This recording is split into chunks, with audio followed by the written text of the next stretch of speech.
We'll go ahead and get started. So I want to thank everybody for joining us today. We are going to we're going to cover CMMC from readiness to certification. We'll try to cover some of the points that organizations need to understand about CMMC, where we are currently in the process for organizations to be certified or be in the process of getting certified. We're going to talk a little bit more about, how we can help. I'll get into some of those details there. Joining me today, it's Michael Peters. He's the CEO of Lazarus. And Michael is a C3PAO. He is responsible for helping organizations actually achieve their certifications. We're going to walk through today the difference between a readiness organization like Accorian and myself and a C3PO, how the two work together, how that partnership works for your organization, and why you need both sides of the fence there. So let me introduce myself then too. Sean Dowling, VP of Accorian.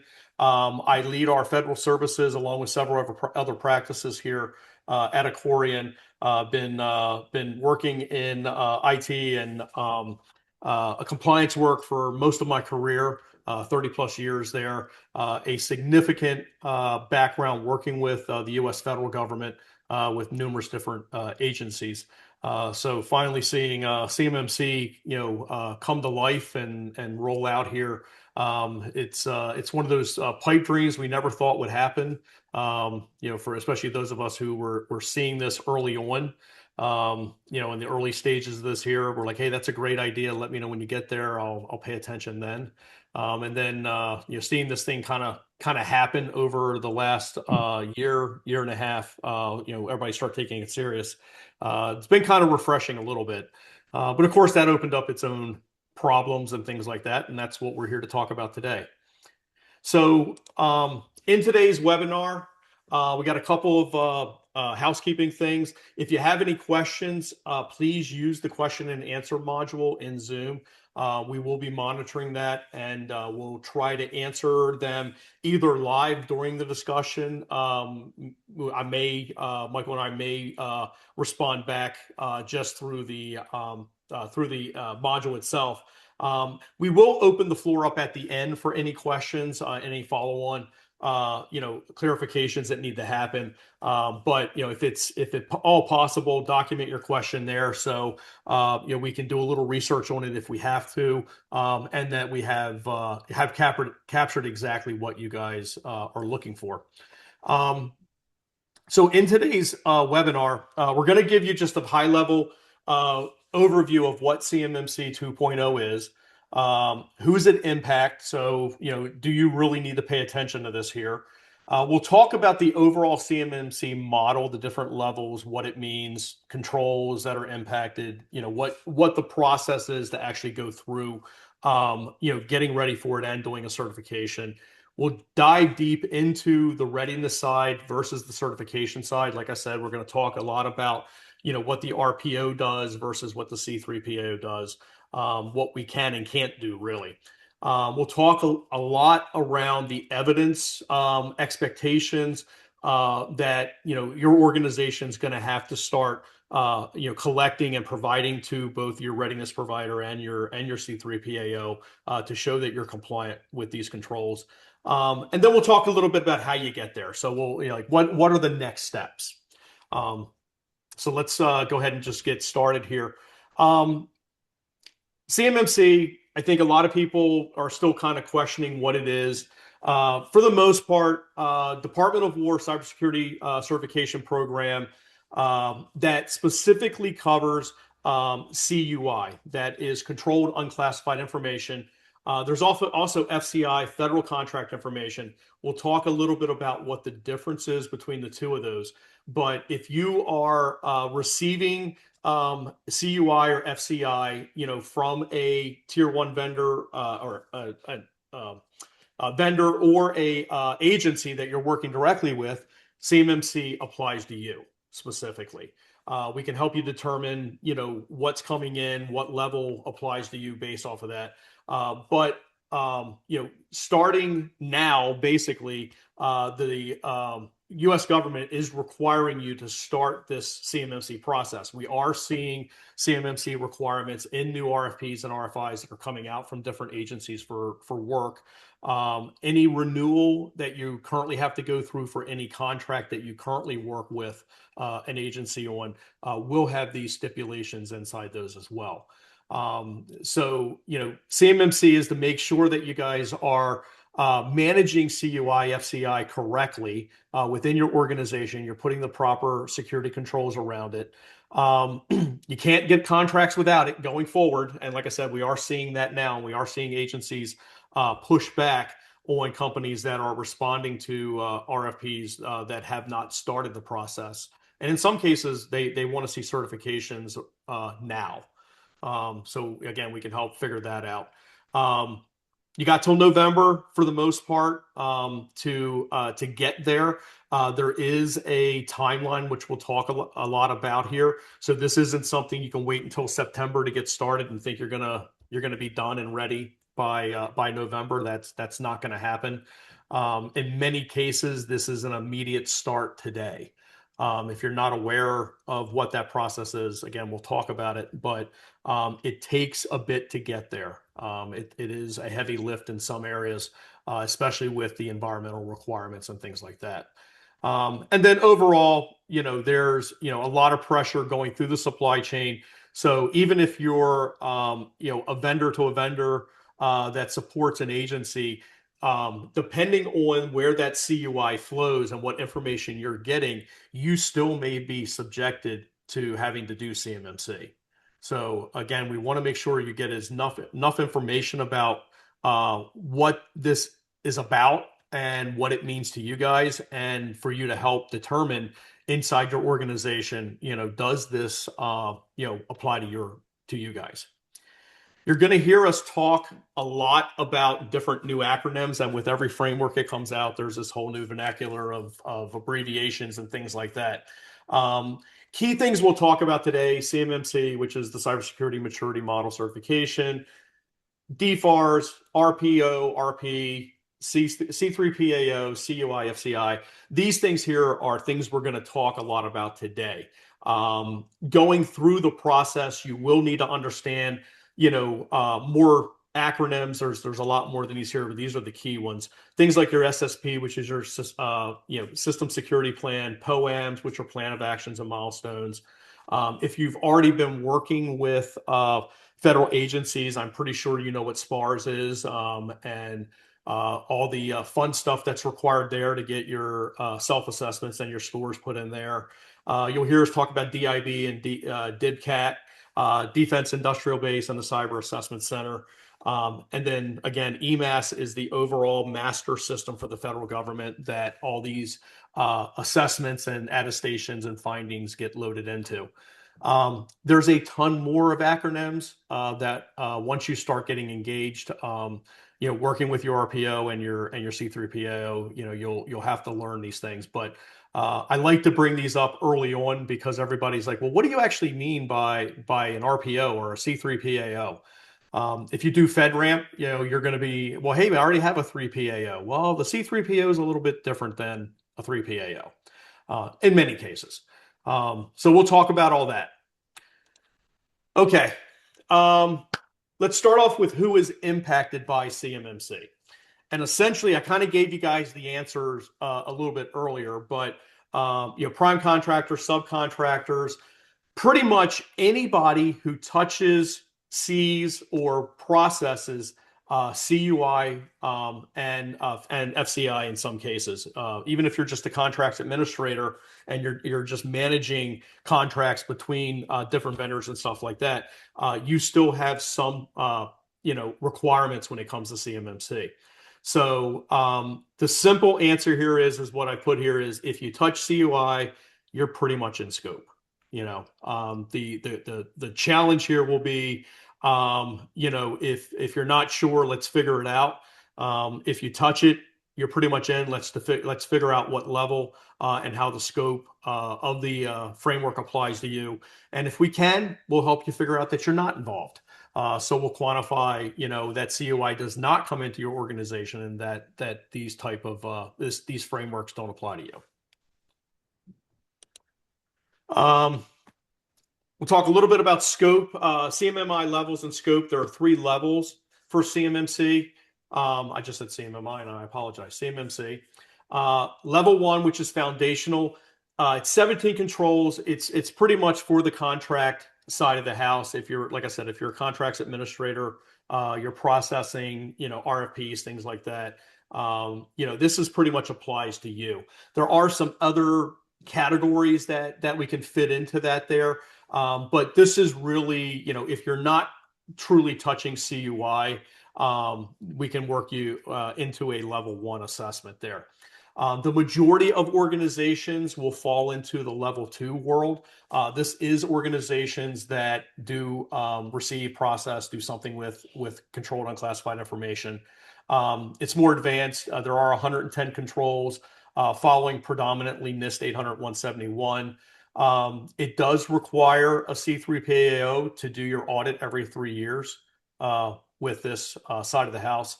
And this is where a lot of, like I said, a lot of organizations are going to fall there.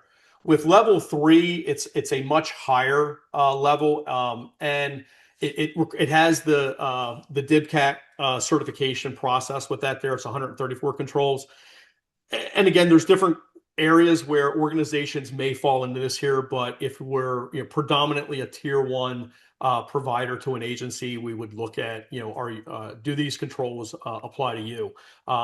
It ends up only being a handful more controls from the NIST 800-172 side of the house, but it is a much more thorough review and requires more detail. Like I said, most clients will fall into the level 2 side of the house. And kind of where we go from here is scoping. So this is where, my organization, Accorian, we come into play at the very beginning. We're going to sit there and talk to you about what you do, what environments, applications, systems do you have that receive, process, print, CUI, whatever it might be. What interaction do these systems and environments have with the agencies and what data is being processed back and forth.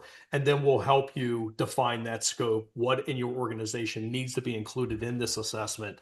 And what are you doing today that or what are you not doing today that you need to be doing? And then we'll figure out a remediation plan from that perspective. I should have gave you more of these slides. I keep talking. So Quite all right. Quite all right.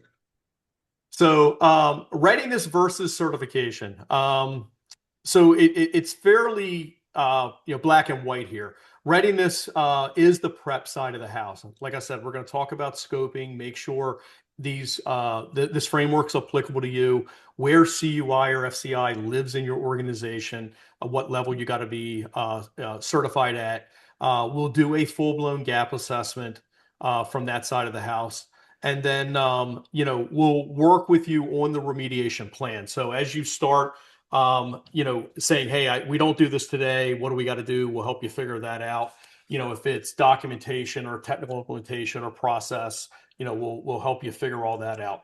And we will start working with you on the development of your SSP, and we'll work with you on any type of advisory that you need with that. So again, if it's technical, we're not your solution provider. We're your advisor. So we'll help you identify if you need an MSP to come in or a third-party tool or something along those lines. We'll work with you on figuring out what best meets your needs as well as meeting compliance for the CMMC framework. And then, kind of handhold you through this entire process. When all is said and done, we'll go through and do a final review, kind of give you the thumbs up. Hey, everything looks good. We think you're ready for the C3PAO process. And then we'll pass that off to your C3PAO like Lazarus. And just out of courtesy, I'm going to let Michael talk about the certification process because I need to catch my breath. Hey, would you mind backing up a slide? I want to add a little context to this slide here. Um, from a C3PAO certification standpoint, level three, only the DIBCAC is allowed to conduct that certification audit. Now, certainly an RPO could help you prepare for it. A C3PAO could conduct, a mock audit against level three, but just keep in mind that level three is only done by the DIBCAC. Levels one, that's generally a self-certification, although we certainly would recommend working with an RPO and a C3PAO to just hit that, absolutely perfectly. Level two, of course, that's mandatory. One other thing to mention about the different levels, these are not discretionary. There are defined criteria that would place your organization at a certain level. It's not an optional, gee, we want to be level three, even though we're a level one. That's not how it works. It's not an optional discretionary activity. So, you qualify at a certain level depending on the types of CUI and FCI you're custodians of. And then that sort of drives the certification process from then on. So, anyways, just wanted to add a little extra context to that. Thanks, Sean. No problem. And then let's see, we advance to the next one. Yeah, we talk about certification process Right. here, or just certification overall. Yeah. So, where do you start with certification? Well, I can certainly speak to it from a C3PO standpoint. An OSC comes to us, a client comes to us and says, hey, we're interested in a CMMC level two certification audit.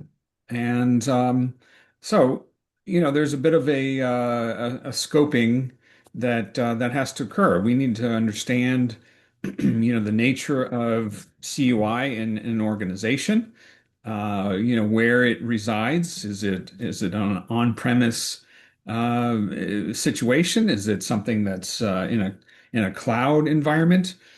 So understanding that, the nature of that information, some technical aspects of an organization, that's always important. Locations, things about your organization. Do you have a cage code? Little things like that. So, once we're able to basically understand your organization, then we're able to provide a formal quotation. Um, Site visits may be a requirement. Our general rule of thumb is if CUI is on site, you will be visited by one of our assessors. Um, our assessment process is a little, I won't say unconventional, but it deviates from the basic guidance that the Cyber AB puts out for C3PAOs. Their idea of an audit is really sort of a blitz.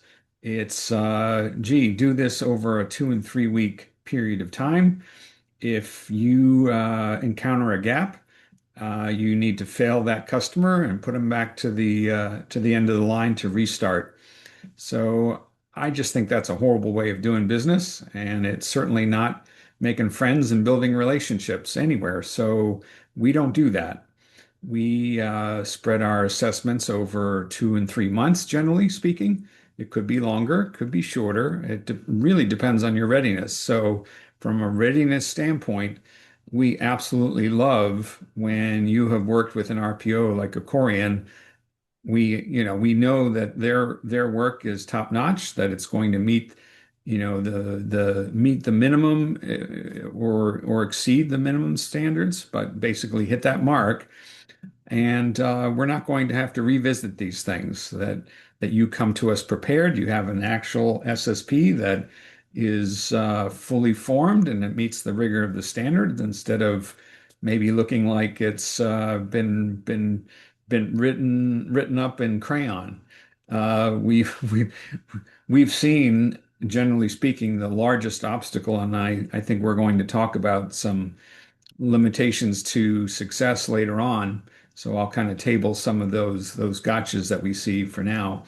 But that readiness that makes or breaks an audit. So we like to avoid that. This is a valuable certification for your organization. It's a required contractual obligation, and you certainly don't want to miss the mark because that could impact negatively your business, your reputation, your ability to operate with the federal government.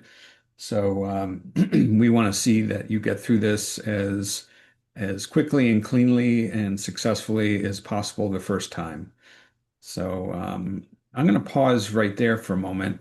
I can certainly elaborate on what to expect during an audit, but let's table that for now. Yeah, we can go through that down a little ways. Thanks, Michael.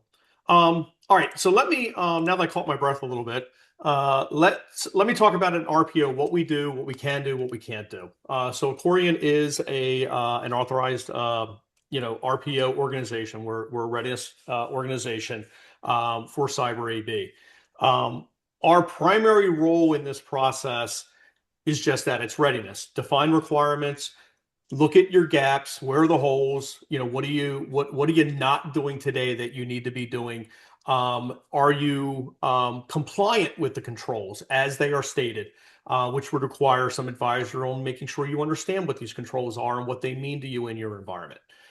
We can come back and make recommendations on solutions. As I said earlier, I'm not your solution provider. I'm not the guy that's going to fix all the holes, sell you the products, and do all that kind of stuff. But I will partner with you on figuring out who that is if you need to go outside. And even internally, we spend a lot of times working with teams. Internally, this is what you got to build, or this is how you got to change that, or you got to configure your access controls to do this, or your cloud environment's got to be this way, or you need this cloud environment. I think a lot of organizations today are very, very confused around what does that mean to me from a cloud perspective. I'm going to talk a little bit about that later on. But I know the big gotcha that happened a while back with CMMC was everybody went out and built all their stuff in these Microsoft federated commercial environments that were FedRAMP certified, and everybody was like, yeah, that'll be good enough. And then Microsoft made a decision to not continue their FedRAMP certification on those commercial environments, which now is forcing everybody to change directions. You now got to go get a GCC high environment that meets the standard, which is causing a lot of problems, issues, confusion with organizations. So part of what we're doing through this process is helping you figure that out. What do you got to build? What do you got to move? What's in, what's out, things along those lines there. And we're really here just to help you manage through the process. Just making sure that you have everything in place, you're ready for your audit, and you're going to pass. I mean, that's really kind of what we want to make sure that happens. Sorry, I'm correcting some of my spelling errors here as we go along. What we can't do, I can't perform an assessment for you. What does that mean? I can't do any type of audit of your system. I am there only to work as your readiness assessor. And there's a fine line. I can do gap assessments. I can look at your organization from a audit perspective, from a mock audit perspective, if you will, but I can't do anything official with that. All that process has to go through your C3PAO.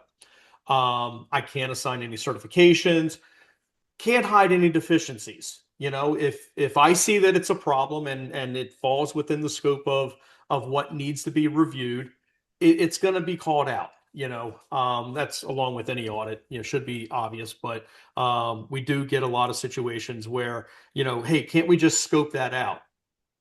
No, we can't. Yeah, it's part of your internal process. CUI goes through there. I can't just scope that out.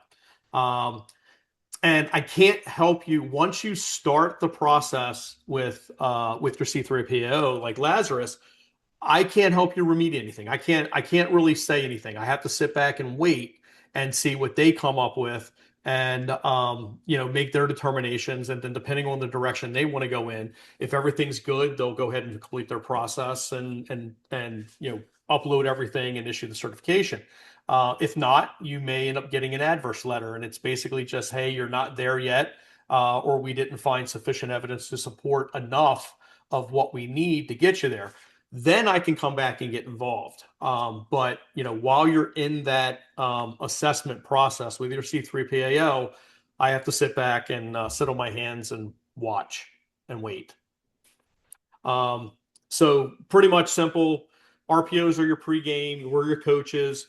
We're there for readiness. And your C3PAO, they're the boss. They're the referees. They're the guys that say yes, everything looks good and we're ready to go. Or we gotta do a little bit more work to get you there. One of the great things that we've been able to establish with Lazarus is a partnership that we're very well versed on their process. We actually work with, they have a tool called Continuum that they use as their GRC based tool, where we start working with that with you early in the RPO process to make sure that we're loading evidence correctly, the SSPs are getting built correctly, any POAMs that need to be generated out of that are getting done. So by the time you do get to the C3O process, we're fairly confident that you're meeting the needs, and again, we're following their process, so there shouldn't be a whole lot of uncertainty that happens there. Uh, Michael, you want to just go through kind of the bullet points of what's required to get validated? Sure. So, I mean, not to just PowerPoint, death by PowerPoint, reading reading every bullet. Um, from the stage one pre-assessment, which is a required step from the Cyber AB, a C3PO is required to perform that. That's really a high-level review of some key artifacts, things like your SSP, POEMs, policies, procedures, data diagrams, things of that nature. There is a very defined listing of those.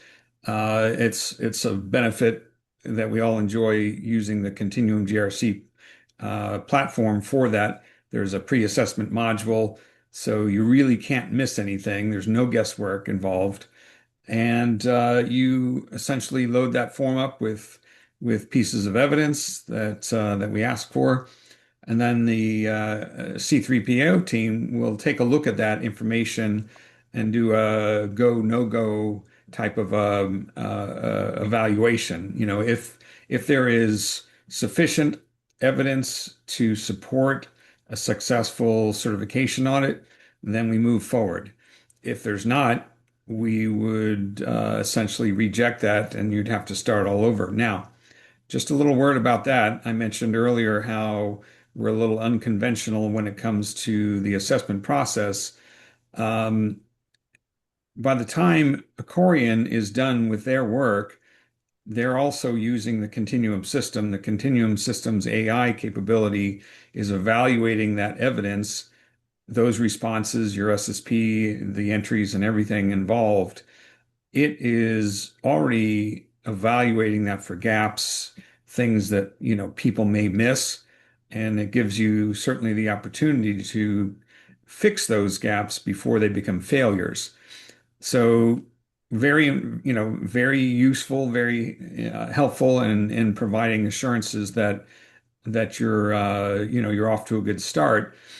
The Accorian team, they benefit from the same technical capabilities. So everybody is able to sort of pull in the same direction, get the same guidance and some recommendations. So they're able to pretty much identify and eliminate any gaps that would lead to certification failure. Now, if the Lazarus Alliance team, as your C3PAO, if we're going through this pre-assessment and we notice that there's something that doesn't hit the mark or would prevent you from successfully moving forward, we do give you the opportunity to remediate and then come back rather than fail you. We can't tell you what needs to be done. That's an impartiality issue that we have to avoid. But we're certainly able to give you an opportunity to fix it. So that being said, once those gaps are eliminated, then the audit can proceed. So, that's a deeper dive. We're taking screenshots, sampling evidence. You're doing demonstrations of your system functionality, and we're basically validating that your control assertions in your SSP are validated by our testing procedures, which we design as we go through this. So every customer is essentially unique in that respect.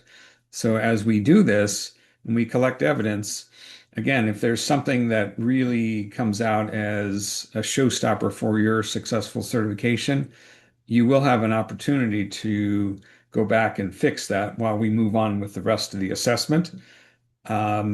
We like to spread these over 2 and 3 months because that affords you some breathing room, not only to do your day job, because that doesn't stop, but also, the extra duties that are required to be successful in this certification endeavor.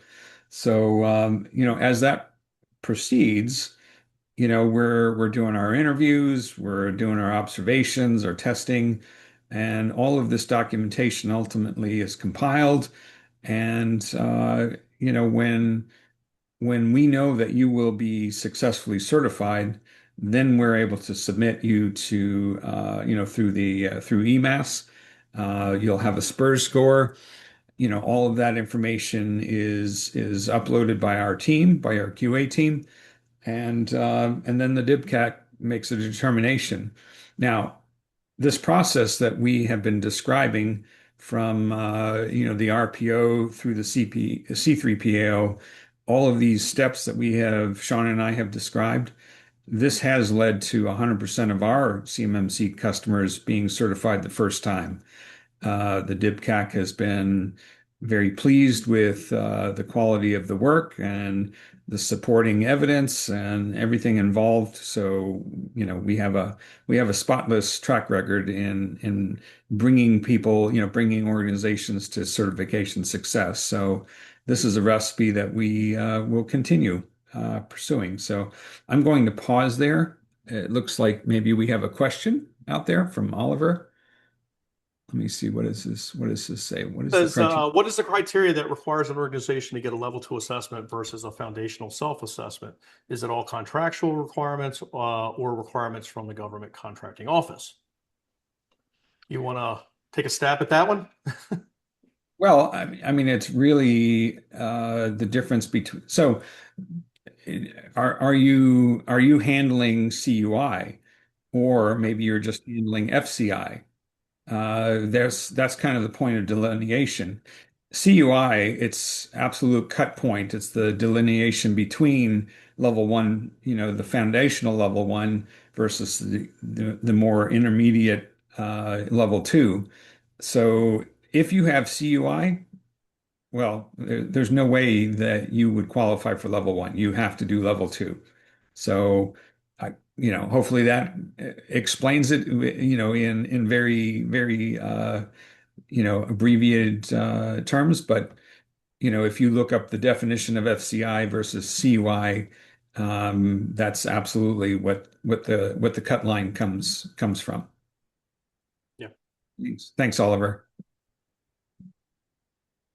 All right. I think you covered a lot of this here with what you're talking about before, just the type of evidence that we're working with them to help produce, and then what you guys need for validation.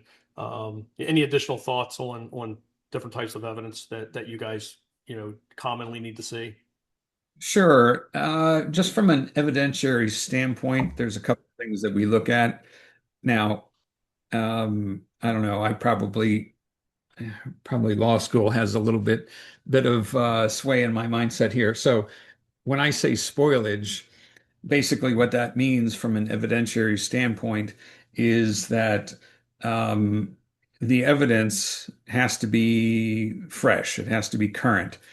So sometimes we have seen customers that say, "Hey, here's my security policy that I've uploaded, but maybe it has a recertification date that's 2 years old. It's not current."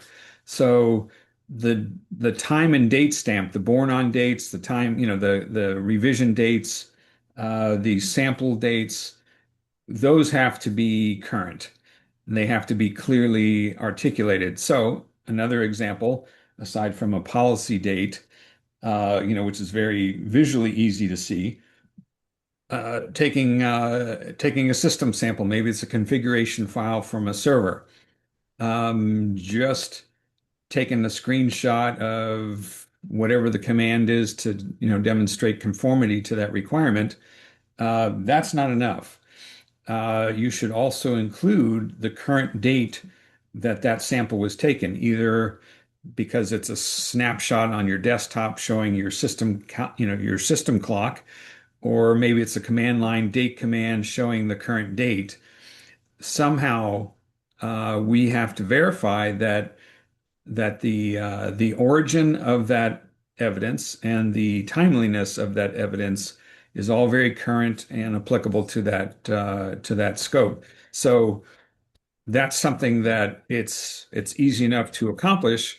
It's not something that most people think of, as a normal course of doing things. They're just like, hey, here's a sample, but well, how does your auditor know that number one, it came from the system that they're examining, and that it's current? So those are a couple of little subtle things from an evidentiary standpoint that I think are important to point out. Yeah.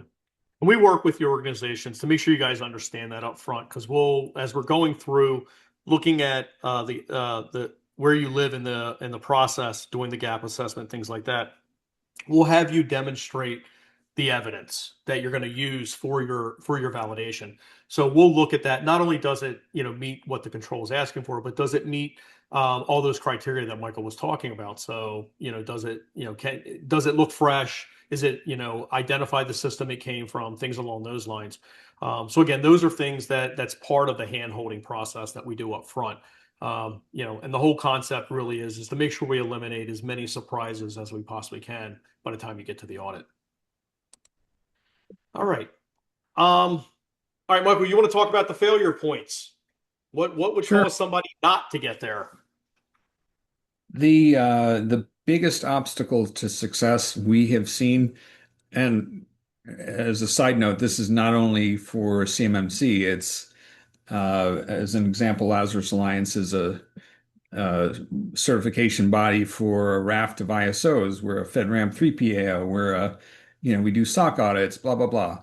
All kinds of other assessments. And hands down, historically, the biggest obstacle is the documentation that is prepared describing your system. So for CMMC, it's specifically the SSP. That one document, it has to explain how your organization conforms to the control requirements. It needs to contain an explanation that we always say a 5-year-old can understand, because after all, we're dealing with the government. Um, and it needs to contain some sort of information about the people, the processes, the technology, and the policies involved. Some sort of combination of that. It needs to be, very specific and descriptive, so enough information that your assessors could look at it, anybody could read it, and have a good understanding of what that means. So many times, customers will come to us and they're like, "Oh, this is easy. We got this, no problem. Where's our rubber stamp? No, sorry, not here." And the SSP it's fragments of sentences, spelling and grammar problems, and it's just really a poor representation of your organization. So that hands down is the biggest obstacle. So having a readiness partner to help you prepare that. They know what the standard requires. They know how to write these things correctly the first time, and that will absolutely facilitate a successful conclusion of a certification audit. So that's number one. Um, Poems, that's a mixed bag. Um, at the end of the certification path, if you're successful, you do not have poems. They have been remediated.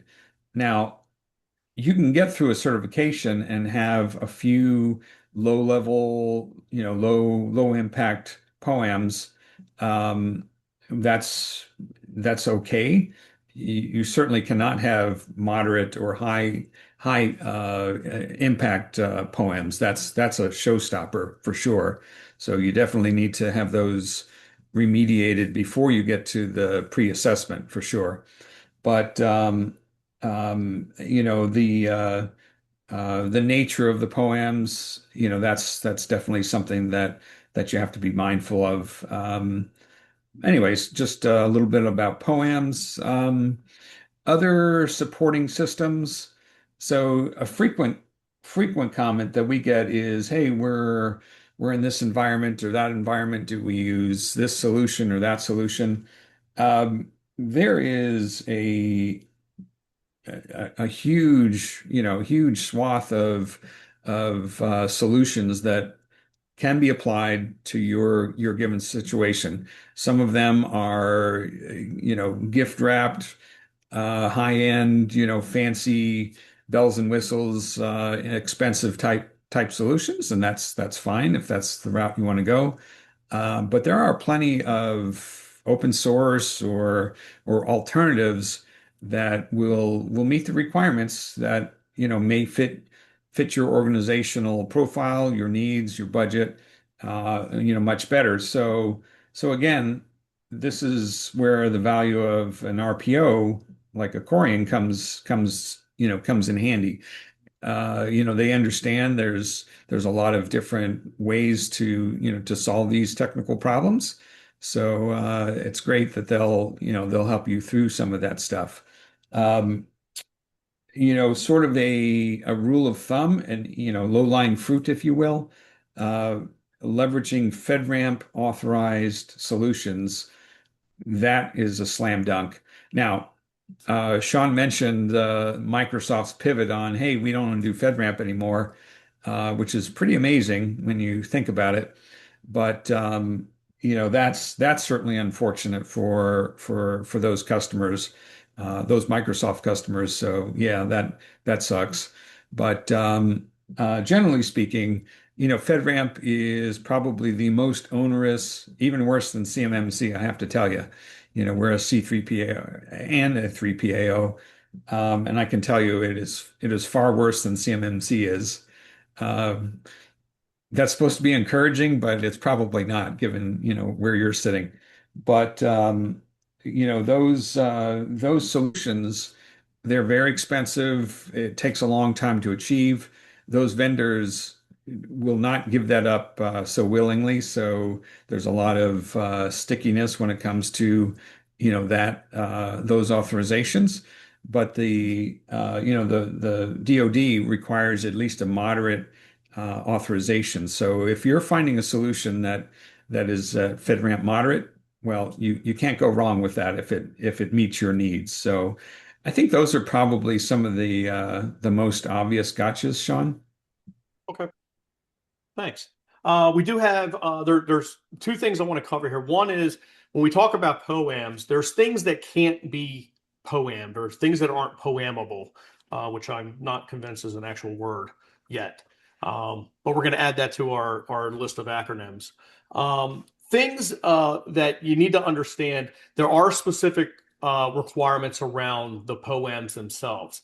So, when we look at, certain scoring structures and things like that with your assessment, there is a minimum amount of score you have to do. So when we're looking at what still needs to be completed, if you're not scoring high enough, there may be things that we have to go back and take a look at and push forward with. When anything that is, CUI related, so when we're looking at that scope of where CUI travels, through your systems, applications, organizations, as I said earlier, you can't really go in there and scope something out, or say, hey, we haven't, we know it comes into here, but we haven't built that, security model around that yet. Those are things that you can't, look at. Anything around encryption. Again, you got to look at core security structure things there. So, when we talk about, stuff that can be carried over into an action plan versus things that have to be remediated, we're going to walk you through that process and talk through those, because there is, again, a very detailed, specific set of these controls that you can't really just band-aid your way through them or not do them at all. Um, and I think, Michael, I think you answered the one question. But I just wanted to bring it up for everybody with Microsoft, as Michael was talking about, and I mentioned that, Microsoft, dumped their FedRAMP stuff. There are other solutions that you can look at. Getting a GCC high, enclave created. There are third-party organizations now who are creating smaller subsets of this stuff that we can help you look at as well. And again, a lot of this is very geared towards what your organization does and how you process, receive, print, CUI in your organization. So again, it can be very customized, but as Michael said, we can look at, FedRAMP obviously being, the easiest one to kind of jump in and all the requirements around that. Google Workspace, we do have, there's some third-party mail applications that can kind of, get you close to what needs to happen. But again, it really depends on where CUI lives and how you process it in your organization. So, can we do a GCC high enclave with just O365? If that's the only thing that's happening to your CUI, then yeah, if it's just coming in and everything's done through that environment, probably. But in many cases, we see there's third-party applications and people want to print stuff and things like that, which kind of expand your scope, and then that opens up the door for us having to look at a broader environment. Okay. To kind of build on that, Sean. This is kind of a buyer beware comment. So it's easy to spot a FedRAMP authorized solution. You go to the fedramp.gov website, they have a marketplace, the product will be listed there. No other place, if it's not listed there, they can't claim it. So that's one comment. Also permitted is what they refer to as FedRAMP equivalent. Now, here's where the buyer beware comes in. We have seen solutions that, hey, I've built this enclave to satisfy CMMC. They don't have a CMMC certification themselves. They claim FedRAMP equivalency. Well, how do you validate that statement is true? All right, so maybe they can show you a security assessment report. It absolutely must come from an authorized FedRAMP 3PAO. No one else can do that. So there's point number one. Point number two is the easiest, most assured way of guaranteeing equivalency is if that solution has what's known as a FedRAMP Readiness Assessment Report, or RAR, and that will also be registered in the FedRAMP marketplace under that vendor. So if they don't have one or two of those things, it absolutely does not meet the equivalency requirements.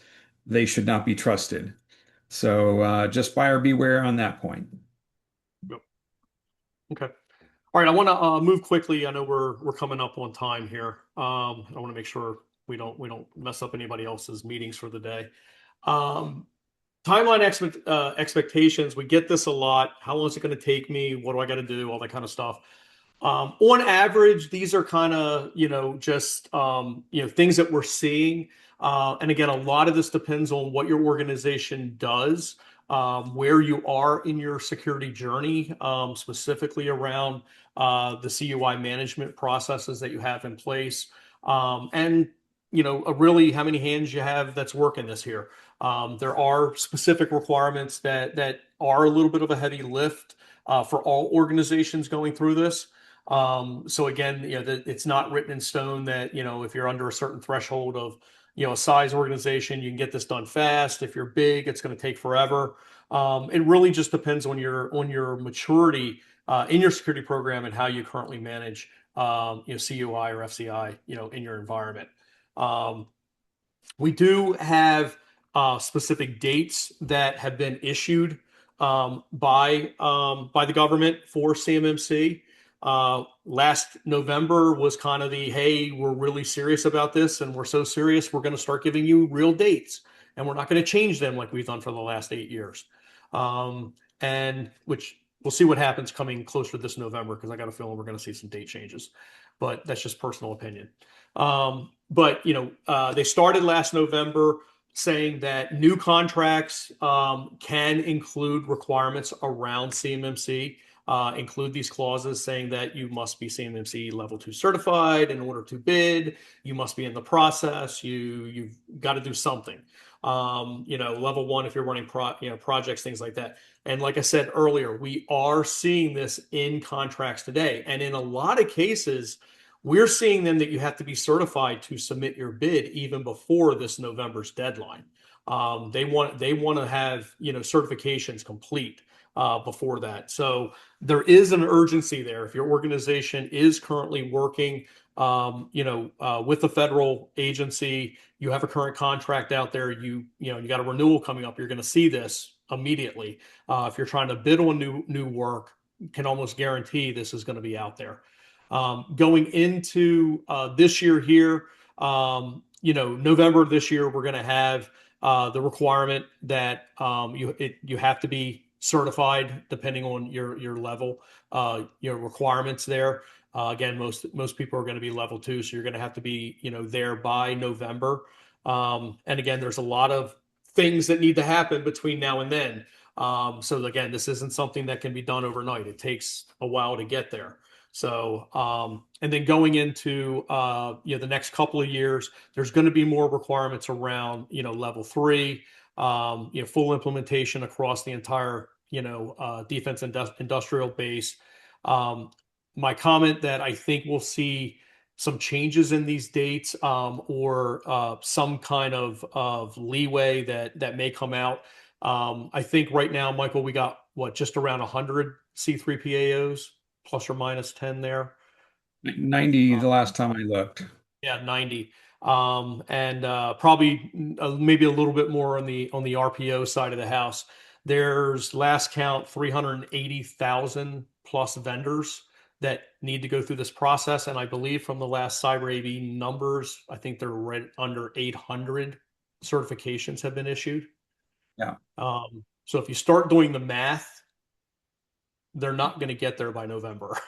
So I want to know, a lot of us are kind of sitting back saying, okay, how's the federal government going to handle this? Are they truly going to sit there and say, if you're not certified, you're out? Does that agency go without that service line? And are there going to be, special situations? Are they going to extend the dates?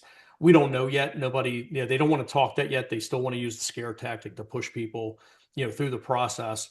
So, I don't know how they're going to do it, but today it's written in ink. You got to be certified to basically bid on everything after November of this year. Until they give us more guidance on that, that's the rules we have to play by. Okay. All right. So we'll start to wrap this up really quickly. Between Accorian and Lazarus, I think we've kind of set the tone here. Accorian, we're your readiness guys. We're the ones that are going to do your gap, help you get your documentation ready, prepare you. We work hand in hand with Lazarus. As Michael said, we use their tool, Continuum, through the readiness process. So by the time you go through all this with us, we're fairly confident where you're going to land with this.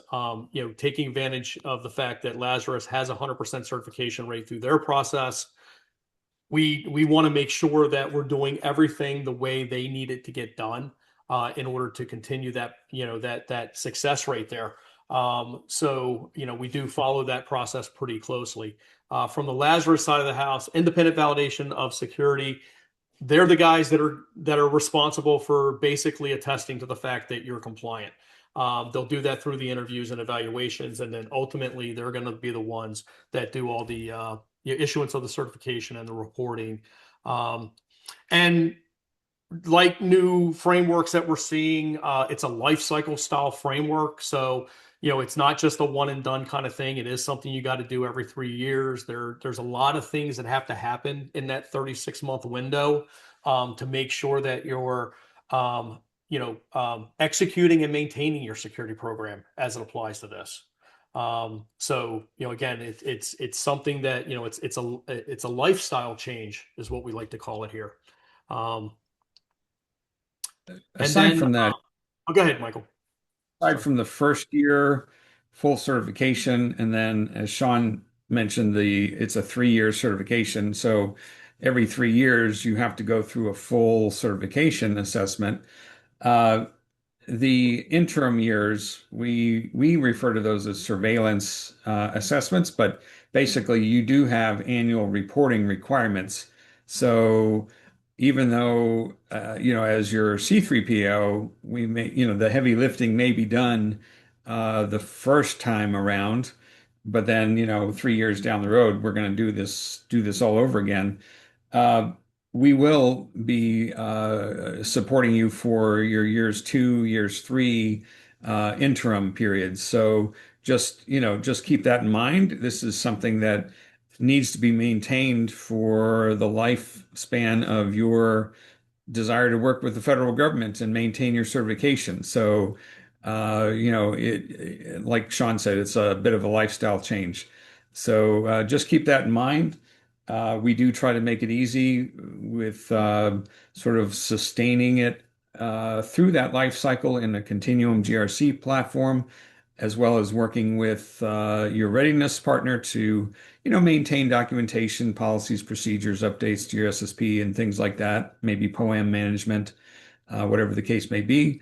And then the periodic annual assessments that Lazarus Alliance, your C3PO, would provide. So there's sort of a little bit more under the cover with what's required with this program. Yep. And I do want to mention, I heard the other day somebody said that our POAMs my get out of jail free card. No. Uh, during that first interim year and stuff like that, you've basically got to show that you're working them.